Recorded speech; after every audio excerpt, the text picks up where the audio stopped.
The African Americans have always been a cattle people, even before the Europeans landed at Plymouth Rock. Many of the tribes in Africa raised cattle. When they came here as slaves, taking care of cattle and tending cattle was kind of like in our DNA. In the early days, 1 in 5 trail drivers that went up the trail was a black cowboy. 1 in 5.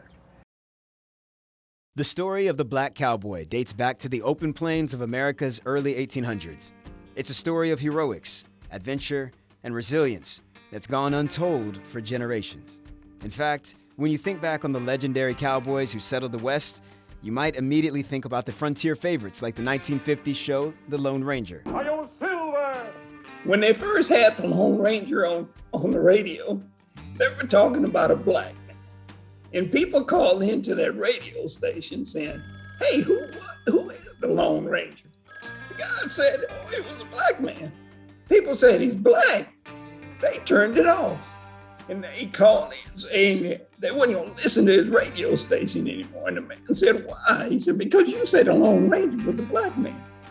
He said, no, I didn't say he was a black man. I say he wore a black mask. So they went on with the Lone Ranger on radio, and then when they put him on TV, he had to be a white man because they wasn't going to accept him on TV as a black man. So he was a white man with a black mask. I am a Lone Ranger. Larry Callis was a musician and the second black cowboy to make it into an all-white Texas high school rodeo. George Strait's manager was my manager. Clint Black's band was my band. After a vocal injury ended his career as a country music singer, he devoted himself to honoring the unknown trailblazers of American history as the founder and curator of the Black Cowboy Museum in Rosenberg, Texas. I'm a Christian first and I'm a cowboy second. I know when God closes one big door, he opens up a big one. And he's opened this museum wide open for me. He says history and Hollywood tell different tales about the first cowboys. Well, the word cowboy came from slaves. Back in 1821, they said, hey, boy, go get that cow. And they had a house boy, a yard boy, and somebody worked the cows. He was called a cowboy. These colorful stories are now preserved on full display right here in the Alamo City. Stories of progress from the Civil War in the 1860s to the Civil Rights Movement 100 years later are now emerging in theatrical reenactments and breathtaking museum exhibitions. The Whitty Museum has been here in San Antonio since 1926, and one of the focal points of the Whitty, we say it's where nature, science, and culture meet, is the early Texas stories, particularly in the 19th and early 20th century. We do contemporary as well, but that's a real focal point. The Black Cowboy story is one that we've really wanted to tell for a long time. Black Cowboys, the American story, is a dramatic story.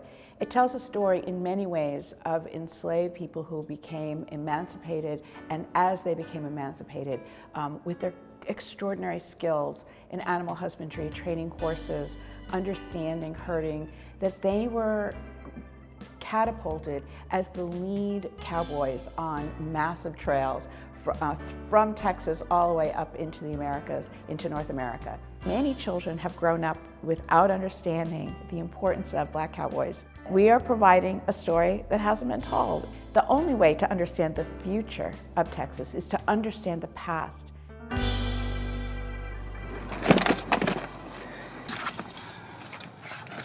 Both people, my father and Dr. King, both inspired me more than anything else in the world.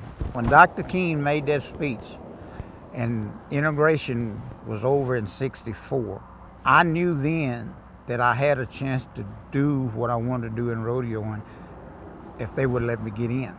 My first high school rodeo was in 1967. I was the only black at the high school finals. Tex Williams is featured in the Whitty Museum's exhibit, Black Cowboys, An American Story. He's listed alongside other living legends like former SA rodeo bullfighter Leon Coffey and his cousin Larry Callis. Williams was the first black cowboy to enter and win an all-white Texas high school rodeo. He says even after graduating with a golden buckle and enlisting in the military to serve his country, the prejudice continued, and he was denied access to rodeo competitions simply because of the color of his skin. The guy told me they had had trouble with blacks. before. And I told him, I said, you know, all you had to do was let me ride this horse. I'm on my way to Vietnam, and I'm supposed to be helping my country, and y'all won't let me get on a horse before I leave? I said, that's kind of silly. My father, you know, he said, son, it's just not your time. But when your time comes around, don't give up. It wouldn't be long after those days that Williams' time would come, and he would stack up the gold as a champion in multiple rodeo events. Next month, he'll be inducted into the Black Cowboy Museum alongside the men and women who blazed the trail for him. There are a lot of blacks that did good that we never knew anything about. He celebrates knowing that the next generation can stand on the shoulders of breakthrough stories like his as blacks continue to ride for the gold. It's come a long way, but it's going to take a while. We tried to be the example that they can follow. As long as you hang in there and do your best, success will come. With Together We Rise, I'm John Coker, KENS 5, Eyewitness News.